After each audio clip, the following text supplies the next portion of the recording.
CBS 13 News is on your side. Live at 5. Mainers missing at sea. When that ship went down, I guarantee you she went down fighting for everything that child's got. A lifeboat located and a body in the water. We did identify human remains in one of the survival suits. The Coast Guard searching for survivors, including Dylan Meckler and Danielle Randolph of Rockland, Captain Michael Davidson of Wyndham, and Michael Holland of Wilton. And I feel like maybe Michael can feel me with the positive energy. I talk to him a lot, telling him to come home. We have team coverage from Miami, Florida to Castine, Maine. From the communities holding on to hope tonight to the training these mariners received and a close-up look at those survival suits meant to protect them in the water, we will cover it all. And we begin with John Crisos, who is with the crew members' parents in Jacksonville, Florida, where they are praying for a miracle. John. Those families are praying for a miracle and a reunion. The Coast Guard says it is still hopeful that search teams will find survivors. And here in Jacksonville, families say they aren't giving up either. Danielle loves her Patriots. Clinging to pictures and memories. We made it to a football game last year. Mom Lori Bobbio says this is what's keeping her going, while her 34-year-old daughter, Danielle Randolph, is lost at sea. We had such a good time, and this will go down forever. She had a good time. Now Bobbio says she's praying for a different kind of win, a story of survival for the crew of the Faro, missing for more than 100 hours. We got to stay positive. We'll have more games. Bobbio is waiting and wondering with another mother from Maine, Deb Roberts. Roberts' 25-year-old son, Mike Holland, was also on the ship when it started taking on water. This morning, this difficult journey took a new twist. The Coast Guard telling the families it believes the ship sank in 15,000 feet of water. With the news this morning, it's becoming more and more difficult to be hopeful, but we are hopeful. We continue to pray. Miracles happen every day. Roberts also holds onto a picture of her son and hope that maybe, just maybe, Michael will get that miracle. I feel like maybe Michael can feel me with the positive energy. I talk to him a lot, telling him to come home.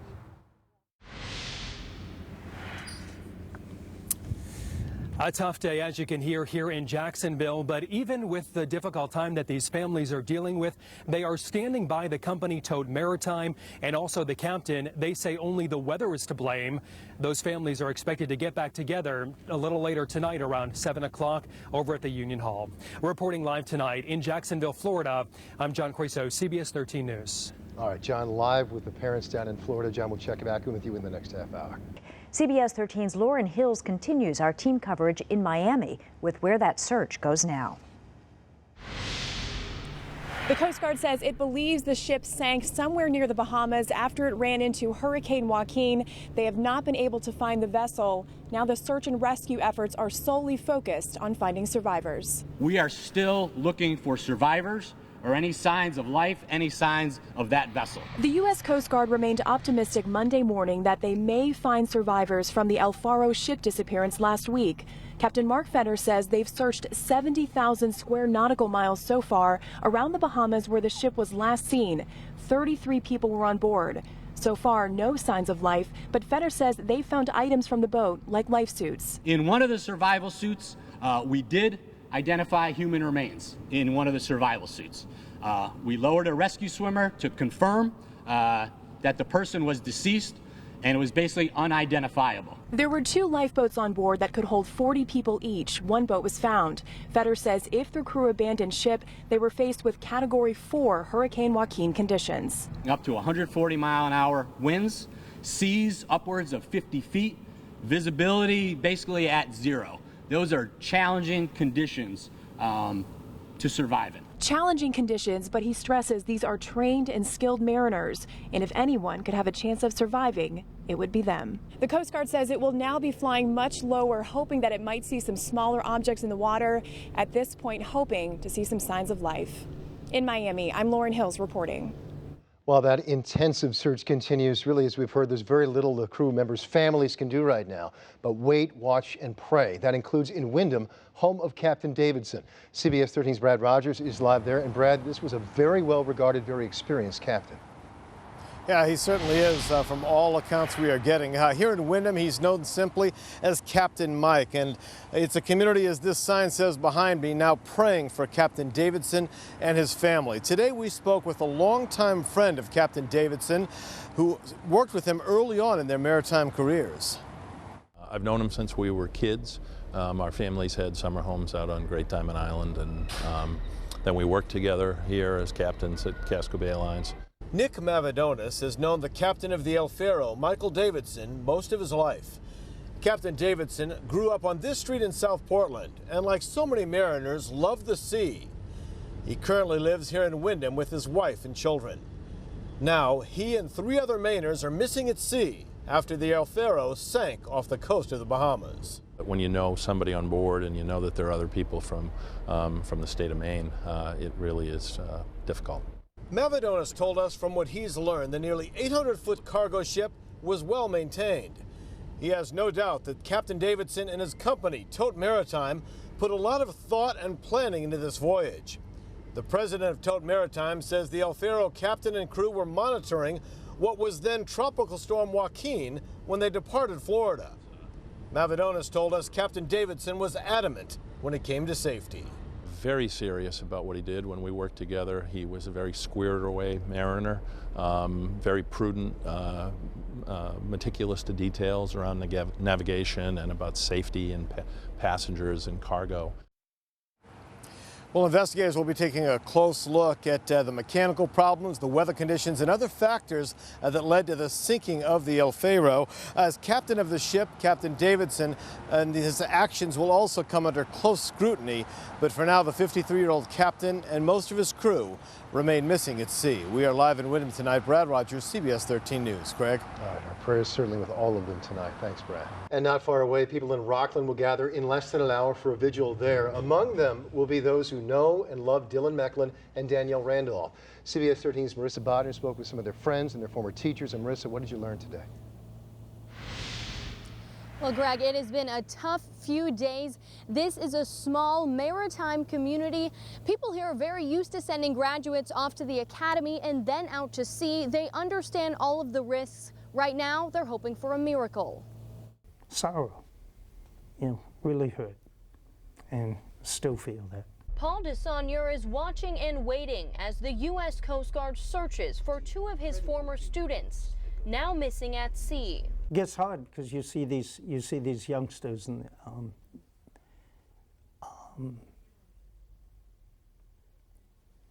you care about them. It was a somber start to the week at the high school in Rockland, where Dylan Mecklin graduated in 2010 and Danielle Randolph in 2000. The name rang a bell, and I remember her in chemistry class. According to the class yearbook, Danielle played tennis and was part of the Adventure Club. She went on to the Maine Maritime Academy and hoped to become a deck officer on a ship.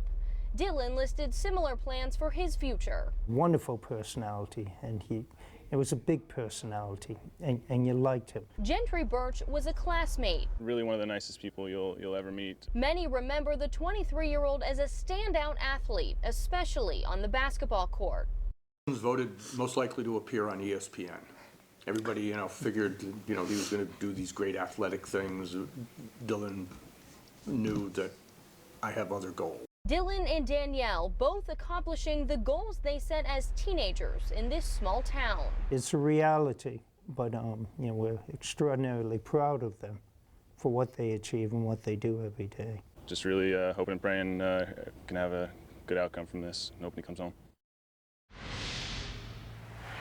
A vigil is planned tonight right here at the Fisherman's Memorial. You can see pictures of Dylan and Danielle have already been set up. It's set to start at 6 o'clock and it is open to any members of the public. Live in Rockland, Marissa Bodner, CBS 13 News. Back to you. One more community waiting and watching and hoping. Marissa, thanks. 25-year-old Michael Holland of Wilton was also aboard El Faro. CBS 13's Lexi O'Connor joins us now live from Wilton after speaking with those who knew him today. Lexi? Yes, Kim, we've been speaking to people here in Wilton and also the next town over, Jay, where Mike Holland did grow up. And people here say this news is especially hard for these small communities because many people know Mike Holland and know his family. So everyone here is really just hoping now for some good news. Now, 25-year-old Michael Holland did recently move to Wilton, but he spent most of his life in Jay, Maine. He graduated in 2008 from Jay High School, where he played football and then went on to Maine Maritime Academy. I spoke with one of his classmates and friend of the family's today. She says Mike is a true Mainer. She says he loves fishing, hunting, and anything outdoors, and that it's been tough on the whole community since hearing the news. It's heartbreaking, especially for the family and like for the whole town. I mean, we're all so close that everyone's just waiting to hear what they can do to help out or offer thoughts and prayers, and so we're all just hoping for the best right now. Now, Mike Holland's mother, Deb Roberts, did set up a Facebook page that many people throughout the day today have been posting some thoughts and memories on, including one of Mike Holland's good friends that he has known since the 7th grade. Now, coming up in just a half hour at 5:30, we'll hear from what he has to say about the strength of his friend. We're live in Wilton tonight. Lexi O'Connor for CBS 13 News. Back to you guys. All right, a lot of support for him as well. Thanks, Lexi. Searchers have found signs of the ship, including extensive cargo evidence. They've also found some lifeboats and at least one survival suit with human remains, although they've been unable to identify at this point who that body is. The hope tonight, of course, is focused on those survival suits they had, that somehow some of the 33 crew members aboard are alive right now somewhere in the ocean awaiting rescue. The suits are specially designed to give mariners the best possible chance at survival in situations like this and to stay afloat. CBS 13's Jared Pelletier looks into exactly how they work. Coast Guard officials say this survival suit is similar to one that would have been on board El Faro. There are rules and regulations for these that mariners know in and out. If you've never seen one of these suits, you should know that this is one of the single most important things that you can put on if you're in an emergency out on the ocean. They're also known as immersion suits. On many large ships, having one per person is a requirement that the Coast Guard enforces. The suits have to be Coast Guard approved. So when we go on board to check to make sure a vessel is in compliance, we make sure that it has that approval code from the U.S. Coast Guard. And then we also make sure that the condition is okay. To make sure it does its job, keep you afloat. The pillow behind your neck, it'll support your neck a little bit more. Stay warm. Your own breath kind of keeps it warm, and the only thing that's exposed is really your eye area. And make you easier to spot. Making sure crews train regularly to put these on is also required. In the Coast Guard, we have to be able to don it within 60 seconds, and I believe that's the industry standard as well. The Coast Guard says most experienced mariners are able to do the same. Evidence that survival suits like these were used indicates crew members were doing everything in their power to save themselves. In South Portland, Jared Pelletier, CBS 13 News. Courtney Highfield was at that vigil and joins us now live with more on that. Courtney? Adrian, students here made it very clear that tonight's vigil was not a memorial. It was about hanging on to hope. Students, faculty, and locals are confident their fellow mariners are coming home.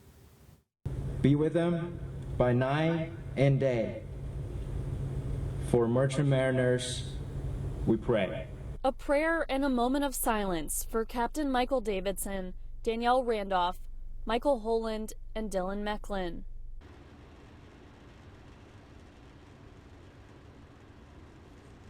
It's been a tough week for students at Maine Maritime Academy. Despite the odds, they refuse to give up hope. This isn't a memorial for anyone because they're still out there. This is for the community to keep that hope, to show that we're rooting for them and that they're going to get home safe. That hope has spread far and wide. The families of the missing Mainers are hanging on to their hope too. We're not giving up. We're not giving up. We can't. We have to, I don't know, let it be clear in our minds, but no, nobody's given up yet. That everlasting hope is something they learn here at MMA. It's why they say they know their shipmates are still out there. Never, never lose that maritime spirit nurtured here at Maine Maritime Academy and practiced by all of you in your sacred profession. And with their candles shining bright, they were told to continue to be a beacon of hope for the safe return of all mariners. Look upward. Keep hope in your hearts. Thank you all. Good night. What was really incredible tonight after the vigil, just like at a community meeting yesterday, nobody moved. Nobody wanted to go home. They all wanted to stay here and be close and be with each other. They've told me they know the only way they're getting through this is together. In Castine, Courtney Highfield, Fox 23 News at 10. Back to you. Now, CBS 13 News is on your side, live at 5. The Coast Guard is still continuing its search for the crew members of the El Faro. However, we have decided that we will suspend that search at sunset tonight. Heartbreak from Maine to Florida, as investigators say there are no survivors of the El Faro, the ship carrying 33 people, including 4 from Maine. Well, obviously it's a nightmare. It's the worst ending that we could have ever imagined. Knowing she's actually in a better place where it is safe and looking down upon us and watching out over her brothers and sisters up ahead, we're good. We're good. It's in God's hands.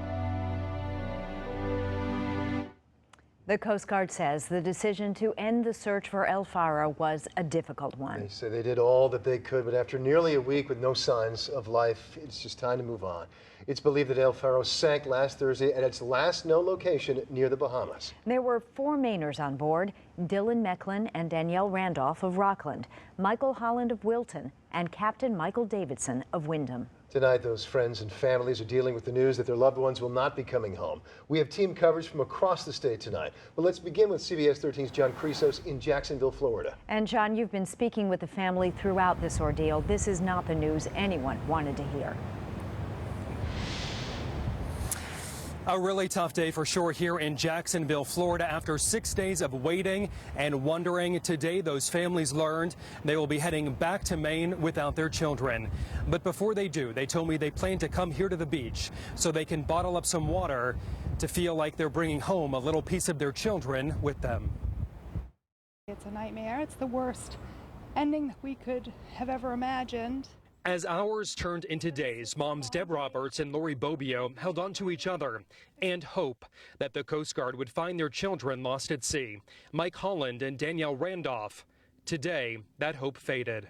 They've just exhausted every effort. They have looked everywhere, living in limbo for 6 days. So even though it's not the answer we wanted, we have answers now. At sunset, the Coast Guard suspending the search for survivors of the sunken ship, the El Faro. What I find in peace as I envision the entire crew of the El Faro that went down in the ship together, and then that's their final resting place. And these 2 moms have each other, brought together by tragedy at sea. How hard do you think it would be for Danielle and Mike to be looking down and seeing their moms having to deal with this without them? They gave us each other. They did. Yeah. They did. They knew we couldn't do it alone. That's right. And they gave us each other. Yeah, absolutely. As they now prepare to pack up and make the 1,300-mile journey back home to Maine, they say they'll be leaving behind pieces of their broken hearts. It's going to be very hard because we don't have Michael to take home with us. We were really hoping to be able to have our children to take home with us. I have a strong faith, and because of that, I don't need the body to come to terms with it. She's up there now. He'll always be in my heart.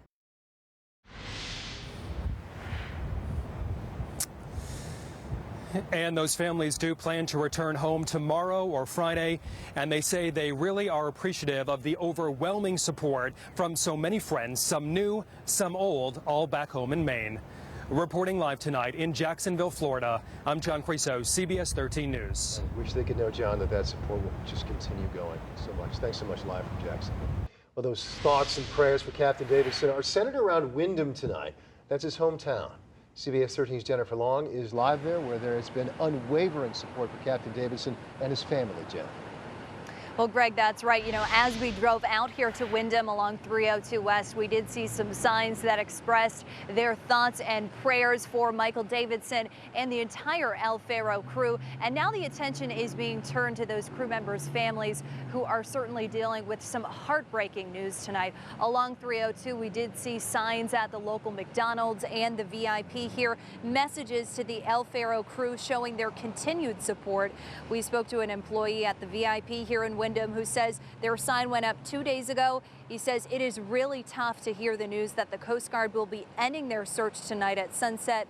And he says Windham really isn't a small town by any means, but when something like this happens, everyone is touched and the community always comes together to support their own. It's pretty crazy actually, because honestly it's not a very small community around here because it's pretty large, but when something like that happens, you definitely see how small and tight group everybody is. So. Again, the focus here in Windham tonight and really across Maine is turning the attention to the family members who are left behind. We're seeing that here in Windham. We saw it in Jay and Livermore Falls last night, and again across the entire state of Maine. We're live in Windham tonight. Jennifer Long, CBS 13 News. And it is really great to see all that community support. Thanks. The news is hitting residents hard in Jay and Wilton, where Michael Holland grew up and currently lives. CBS 13's Katie Sampson joins us live, and Katie, people are rallying around his family from afar. That's right, Kim. The search may be suspended, but residents say they will only continue to show their support for his family. We've seen signs like this one all throughout the area, all throughout the day today. Residents really just want to show them that they're here for them. Now, Mike Holland grew up in Jay, but now lives in Wilton. He's a 2008 graduate of Jay High School and a graduate of Maine Maritime Academy. Businesses all over the area have put signs in their windows saying things like Holland Strong. Some people we spoke to are absolutely heartbroken to hear about the search ending, but everyone says they will focus on supporting Holland's family. It's going to be heart-wrenching. I don't know how they're going to deal with it. I hope they can pull through, but it's going to be hard to do. We've been through so much. We've had families lose family members or with cancer or anything else, and it's amazing the outpouring of love that we have here. Now, there was a vigil for Holland held last night. I've already heard some people talking about wanting to host another vigil once his family comes back from Florida. Coming up in the next half hour, we speak to a resident whose sons grew up with Mike and were close friends with Mike Holland, and you'll hear what he had to say about him earlier today. Live in Wilton, Katie Sampson, CBS 13 News. Back to you. All right, thank you, Katie. Meanwhile, all 4 Mainers on board graduated from Maine Maritime Academy. That school is reaching out to students to give them whatever they need right now in this difficult time. CBS 13's Courtney Highfield is in Castine, where they are taking this news hard. Courtney. They are, Kim. The president of the academy addressed the media and the student body just a few minutes ago. He said they're now faced with the news that they didn't want to hear. Students and faculty on campus and even locals here in Castine had so much hope at the beginning of this search. They say it's going to be really hard to let go of that. The president called the students his children, and over the course of the week, everyone we've spoken to has described this community as family. They say they'll be leaning on each other to get through this. And Dr. Brennan says this will certainly be a conversation in the classroom for months and years to come. Our community will grieve this together. Our students know that I am here to support them, as are the staff and faculty and the wider community of Castine. We will stand together and we will go on. Dr. Brennan has actually set up a building for the students to go to if they need to talk to someone or just be around someone. He's also made counseling available for students who need it at any time that they do need it. Reporting in Castine, Courtney Highfield, CBS 13 News. Back to you. Yep, that school's certainly meeting the definition of family tonight. Thank you, Courtney. Following the Coast Guard's announcement to suspend its search, leaders of Tote Maritime, the company that owned El Faro, spoke just a short time ago. CBS 13's Maria Valvanis joins us live in the studio. Maria, what are they saying, and where does this company go from here? Well, Greg, company officials wrapped up a news conference just a few moments ago outside their office in Florida. The company president, Anthony Chiarello, says right now its focus is on helping the families of the crew navigate through this difficult time. Chiarello says the company can never understand the pain and grief those families are going through, but says the tow company is grieving as well. While the Coast Guard's search is ending, Chiarello says the company's commitment to the families has not ended. Our support for those families, the loved ones, the friends, is unwavering, and it will be unending, and it will never, ever, ever stop. Now, TOT's website says the safety of and respect for employees is TOT's primary charge and can never be compromised. Coming up at 5:30, we'll explain how the company plans to make sure a tragedy like this never happens again. You're watching Fox 23 News at 6:30. And breaking news, really, on the missing Mainers at sea. In just a few minutes, when the sun sets officially in Florida, the search for those crew members aboard El Faro will officially come to an end as we take a live look in Jacksonville tonight. So far, the Coast Guard has not found any survivors from the cargo ship. 33 crew members were on board, including 4 Mainers. Now, friends and family from Florida to Maine are remembering Captain Michael Davidson, Dylan Mecklin, Danielle Randolph, and Michael Holland. The Coast Guard believes the ship sank Thursday near the coast of the Bahamas at its last known location after it inexplicably lost power in its engines and was hit by Hurricane Joaquin. And we leave you now with the sun setting. Live pictures from Jacksonville, Florida tonight as we remember and honor those on board the El Faro.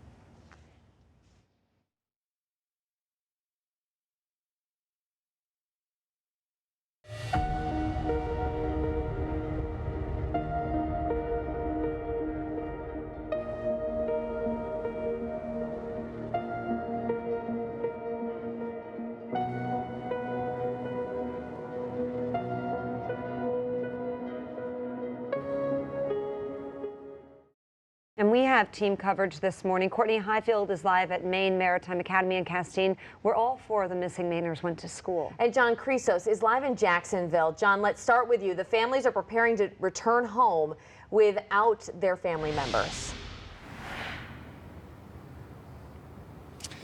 Yeah, certainly a tough day for those families, and another tough day expected today as they pack up and head back home to Maine without their loved ones. They got that news yesterday that the Coast Guard was suspending the search. And as the search ends, the investigation into what happened and why is just beginning here in Jacksonville, Florida. With us live this morning is NTSB Vice Chairman Bella Denzar to bring us the latest on that investigation. And ma'am, tell us what your team here in Florida is expected to be doing today. So we're in our second full day of our investigation here on scene. We have a fairly large team. We're looking at different factors. We're looking at all of the operations, all of the records. We're looking at the engineering, the human factors, survival factors. So we're really looking deeply at all of the records that are available, and we're doing interviews to see what other information we can get, for example, from the sister ship of El Faro, which is El Yunque. And yesterday we were talking about the voyage data recorder, the VDR, essentially the black box for ships. Has there been any update on trying to find that and getting some clues as far as what happened in this mystery at sea from that VDR? So the VDR type is a fixed type. It's fixed to the bridge of the ship. So our first challenge is to actually find the ship. And once that's done, then we can make decisions about how to actually get that VDR back. And these families from Maine and here in Florida and, really beyond are so desperate for answers and information. How long do you expect this investigation to take? So we really sympathize with the families. We're really thinking about them. And that's why we have a very good group of family assistance experts. And they are staying in constant communication. We want to give the families as much information as needed. We encourage them to call us at the NTSB if they have any questions, wherever they are in the country or the world. We take 12 to 18 months for the full report. And what that means is that we will issue it publicly. All of our findings, we'll vote on it We'll issue the probable cause and the conclusions, as well as the safety recommendations, which is to prevent this from happening again. But if there's any information that we feel is urgent, especially safety information, before the 12 months has lapsed, we always issue those immediately. NTSB Vice Chairman Bella Denzar, very busy day for you, busy time. Thank you for your time this morning with us. Appreciate it.